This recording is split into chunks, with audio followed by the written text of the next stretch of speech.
साथियों नमस्कार, मैं धर्मेंद्र सिंह आपके बीच एक छोटी सी कहानी लेके आया हूँ मजबूरी की। एक समय की बात है, एक गांव में एक नौजवान लड़का जो अपने माँ बाप का अकेला रहता है मर जाता है। उसी समय आकाश मार्ग से माँ पार्वती और भोले शंकर जाते रहते हैं। माँ पार्वती से देखा नहीं गया। माँ पार्वती कहती हैं कि प्रभु इसको आप जिंदा कर दीजिए, माँ बाप का अकेला है, माँ बाप बेचारे बेमौत मर जाएंगे, कैसे जिएंगे इसके बगैर। इसका माँ बाप का यही तो अकेला सहारा था। लेकिन भगवान भोले शंकर कहते हैं कि मैं बहुत मजबूर हूँ, इसको ज़िंदा नहीं कर सकता। पार्वती कहती हैं कि आप तो भगवान हैं, आपके पास कौन ऐसी मजबूरी है। भगवान भोले शंकर कहते हैं कि मैं कुछ मुझे समय दो, वक्त दो, मैं बता दूंगा कि मजबूरी क्या चीज़ होती है। फिर समय बीतता गया, काफ़ी समय बीत गया। फिर भगवान भोले शंकर के एक दिन अचानक पेट में बहुत तेज़ दर्द उठा। वो चिल्लाने लगे, रोने लगे। लेकिन माँ पार्वती कहती हैं क्या हुआ आपको, क्या हो गया। भगवान भोले शंकर ने कहा कि लगता है मैं मर जाऊंगा, बचूंगा नहीं। लेकिन माँ पार्वती कहती हैं तो कोई तो उपाय होगा, कोई तो इसकी दवा होगी। भगवान भोले शंकर बताते हैं हाँ इसकी एक दवा है।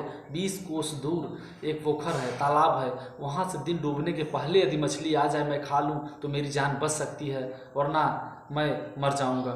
माँ पार्वती कहती हैं मैं जाकर मछली ले आऊँगी। लेकिन भगवान शंकर कहते हैं मछली तुम नहीं ले आ पाओगी। लेकिन माँ पार्वती कहती है नहीं मैं मछली जाके ले आऊँगी। माँ पार्वती चल देती हैं, वहाँ उस पोखर के पास पहुँचती हैं। एक मछुआरा है, मछली मार रहा है। माँ पार्वती कहती हैं कि मछुआरे जैसे ही कोई मछली मिले मुझे एक मछली दे दो, क्योंकि इस मछली से मेरे पति देव की जान बच सकती है। मछुआरा कहा ठीक है, जैसे ही कोई मछली मिलेगी मैं मछली आपको दे दूंगा। लेकिन समय बीतता गया, वक्त बीतता गया, कोई मछली मिल नहीं रही है। माँ पार्वती हैरान परेशान, क्योंकि दिन डूबने के पहले मछली मिलनी चाहिए। काफ़ी समय के बाद जैसे दिन डूबने वाला था एक मछली मिली। मछुआरा भी खुश, पर माँ पार्वती भी खुश। माँ पार्वती कहती हैं ये मछली मुझे दे दीजिए, मैं लेके जाऊँ, समय मेरे पास काफ़ी कम है।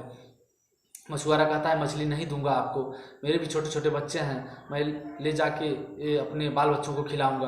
लेकिन माँ पार्वती कहते हैं इसके बदले चाहे जो चाहिए मैं देने के लिए तैयार हूँ, मछली मुझे चाहिए। फिर मछुआरा कहता है कि ठीक है, यदि आपको मछली चाहिए तो इसके बदले मुझे एक चुम्मा देना पड़ेगा। माँ पार्वती हैरान परेशान कि इसने क्या मांग लिया। माँ पार्वती कहती है मैं पतिव्रता नारी हूँ, मैं ऐसा नहीं कर सकता। मछुआरा कहता है तो ठीक है, मैं मछली नहीं दे सकता, मैं भी मजबूर हूँ। माँ पार्वती कहती हैं कि मेरी मजबूरी का नाजायज फ़ायदा ना उठाओ।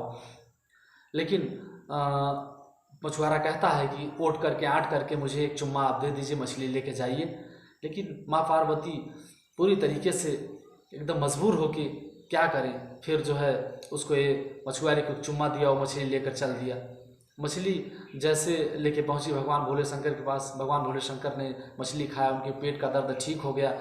फिर भगवान भोले शंकर ने कहा कि इतना समय कैसे लगा, इतना वक्त कैसे लगा।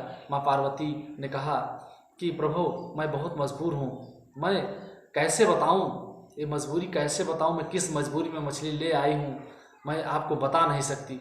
भगवान भोले शंकर ने बार बार पूछा कि नहीं बताओ क्या है, कैसे आपने मछली ले आया। फिर मछली ले आने में इतना वक्त लगा। लेकिन माँ पार्वती बताने के लिए तैयार नहीं हुई, बोली मैं बहुत मजबूर हूँ, यह आपको नहीं बता सकती। फिर भगवान भोले शंकर ने बताया। उस वक्त वो वक्त याद दिलाया जब माँ पार्वती ने कहा था कि इस लड़के को ज़िंदा कर दो। भगवान भोलेनाथ ने कहा था कि नहीं, मेरे पास बहुत मजबूरी है, मैं इस लड़के को ज़िंदा नहीं कर सकता। ये सब भगवान भोलेनाथ की ही लीला थी। मित्रों, मैं सिर्फ इतना ही कहना चाहूँगा, आपको एक संदेश देना चाहूँगा कि कभी भी किसी के मजबूरी का नाजायज़ फ़ायदा नहीं उठाना चाहिए। धन्यवाद।